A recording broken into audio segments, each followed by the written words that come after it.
Morning. எல்லோரும் எப்படி இருக்கீங்க? இன்றைக்கி ஒரு சின்ன vlog தான் பார்க்க போகிறோம். இது வந்து கருவாடு வந்து நான் ஒரு 2-3 டேஸ்க்கு முன்னாடி வாங்கி வச்சேன். இது வந்து தலையெல்லாம் கிள்ளி நான் பாக்ஸில் ஸ்டோர் பண்ணிவிடுவேன். அப்படி ஸ்டோர் பண்ணிட்டோன்னா டக்கு நம்ம எடுத்து செய்யறதுக்கு ஈஸியாக இருக்கும்.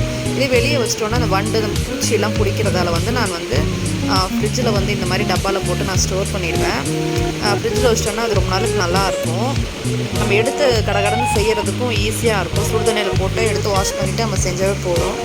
அதுக்குன்னு ஒரு டைம் ஒதுக்கி நம்ம செய்கிறதுக்கெலாம் நேரம் இருக்காது. அதுக்கப்புறமா வந்து அடுத்ததாக வந்து இந்த ஒரு சின்ன குட்டி அம்மி தான் வாங்கியிருந்தேன். இது வந்து 400 450 நாங்கள் 600 சொல்லி 450 சொல்லி வாங்கிட்டு வந்தாங்க வீட்டுக்காரு. இது வந்து கிச்சனில் வந்து கரெக்டாக வைக்கிறதுக்கு கரெக்டாக இருக்கும். நம்ம எடுத்து டக்குன்னு வாஷ் பண்ணுறதுக்கும் ஈஸியாக இருக்கும்னால இந்த மாதிரி குட்டி அம்மியை நான் வாங்கியிருக்கேன். இது வந்து மஞ்சள்லாம் தேய்க்கிறதுக்கு வசம்பெல்லாம் தேய்க்கலாம் அதனால் வந்து இந்த ஒரு கல்லும் வாங்கினேன். அதுக்கப்புறம் வந்து தேங்காய் நிறையா வாங்கிட்டு வந்தார். அதனால் வந்து நம்ம அப்படியே வச்சுன்னா ஒன்று வந்து காஞ்சி போயிடும், இந்த ட்ரை கோகோனட் மாதிரி ஆகிடும். அதனால் வந்து இதெல்லாம் கட் பண்ணிவிட்டு நம்ம வந்து ஃப்ரிட்ஜில் வந்து ஃப்ரீசரில் ஸ்டோர் பண்ணிவிடுவேன். நான் அப்படியே ரெண்டாக உடச்சி ஃப்ரீசரில் ஸ்டோர் பண்ணுறதெல்லாம் ஸ்டோர் பண்ணுவேன். இல்லைனா வந்து நான் மிக்சியில் போட்டு 2 ஓட்டு ஓட்டிட்டு அதை வந்து கொஞ்சம் அப்படியே நம்ம பொரியலுக்கெலாம் செய்வோம் பார்த்திங்களா, அந்த அளவுக்கு துருவுறதுக்குலாம் நேரம் இல்லாத நேரத்தில் அந்த மாதிரி நான் செஞ்சு நான் ஒரு பாக்ஸில் வந்து நான் ஸ்டோர் பண்ணிவிடுவேன்.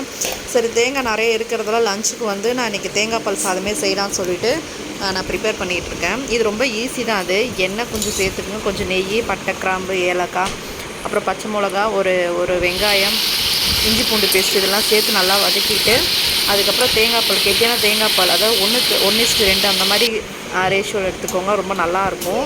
ஏன்னா இந்த ரைஸ் வந்து நம்ம வந்து பேக்கெட் இது கிடையாது, லூஸில் வாங்குறதால இந்த ரைஸ் வந்து நல்லாயிருக்கும். அதுக்கப்புறம் உருளைக்கிழங்கு ஃப்ரை எதுவுமே கிடையாது. இது கொஞ்சமாக வந்து கடுகு, உளுந்து, கருவேப்பிலை, வீட்டில் அடித்த குழம்பு மிளகாத்தூள் இது வந்து போட்டு தான் நம்ம ஃப்ரை பண்ணி வச்சுருக்கேன்.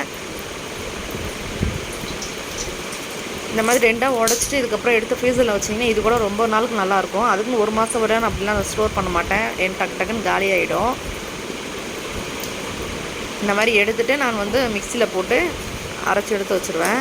அதுக்கப்புறம் இந்த உருளைக்கிழங்கு ஃப்ரைக்கு வந்து நான் வந்து என்ன வாங்கியிருக்கேன்னு பார்த்தீங்கன்னா, இது வந்து நான் ரோட்டு கடையில் தான் வாங்கினேன். அது வந்து வெறும் 80 ரூபா தான். அது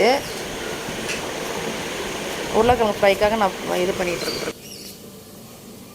இதோட விலை பார்த்திங்கன்னா வெறுமனே 80 ரூபா தான். இது வந்து அட்ஜஸ்டபிள் டைப்பு. நம்மளுக்கு வந்து எப்படி வேணுமோ, எவ்வளோ மெலிசாக வேணும்னா மெலிசாக, கொஞ்சம் வந்து திக்காக தின்னா எப்படி வேணுமோ நம்ம வந்து அட்ஜஸ்ட் பண்ணிவிட்டு நம்ம வந்து சீவிக்கலாம். காலையில் ஒர்க்கு வந்து கடகடன்னு முடிக்கணும் அப்படின்னும் போது வந்து நான் வந்து இதை சீவிட்டு இது எல்லாத்தையும் ஒன்றா வந்து சேர்த்துட்டு ஒரு 4 சைஸை நான் கட் பண்ணிவிடுவேன். டக்குன்னு வேலை முடிஞ்சிடும். அது நீங்கள் வேணும்னா வந்து நீங்கள் வாங்கிக்கோங்க. இது வந்து கொஞ்சம் நம்ம வேலையை வந்து ஈஸியாக ஆக்கிடுன்றதுக்காக நான் சொல்கிறேன். அவ்வளோதாங்க, இது லஞ்சு. அவ்வளோதாங்க, இதுதான் இன்றைக்கி லஞ்சு. சிம்பிளான vlog தான் இன்றைக்கி வந்து நான் போட்டிருக்கேன். ஸோ இந்த வீடியோ உங்களுக்கு பிடிச்சிருந்தா லைக் பண்ணுங்கள், கமெண்ட் பண்ணுங்கள், ஷேர் பண்ணுங்கள், மறக்காமல் சப்ஸ்கிரைப் பண்ணிக்கணும். இந்த ரெசிபி வீடியோ ஒரு நாள் நான் போடுறேன். தேங்க்ஸ் ஃபார் வாட்சிங் ஃப்ரெண்ட்ஸ். பாய்.